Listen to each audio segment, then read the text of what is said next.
মানুষ কেন অভিমান করে জানেন? কারণ অভিমানের আড়ালে লুকিয়ে থাকে গভীর আকাঙ্ক্ষা। কেউ একজন তাকে খুঁজে নিক, বুঝুক, আর ভীষণ মায়া নিয়ে তার হাতটা ধরে বলুক, চলো এবার রাগ ভাঙাও, আমার ভীষণ কষ্ট হচ্ছে।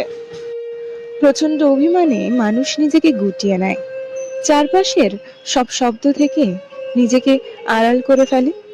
কিন্তু সেই আড়ালের মাঝেই সে চায় তার প্রিয় মানুষটা তাকে খুঁজে পাক, তার নীরবতা বুঝুক, আর তার অভিমান ভাঙানোর জন্য একটু ব্যস্ত হয়ে উঠুক।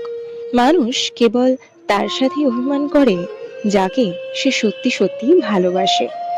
যাকে মন থেকে ভালো লাগে না, তার উপর অভিমানও জন্মায় না। অভিমান আসলে এক ধরনের দাবি, তুমি আমার, তাই তুমি আমাকে বুঝবে, তুমি আমার জন্যই চেষ্টা করবে।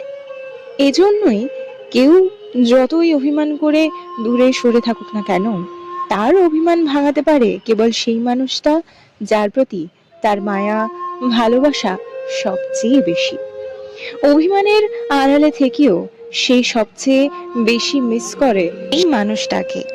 অনেক সময় রাগে, ক্ষোভে ব্লক করে রাখি সবকিছু থেকে, কিন্তু তবুও একটুখানি দরজা খোলা রাখি, যেন প্রিয় মানুষটা সেই পথ ধরে তাকে ছুঁয়ে দিতে পারে।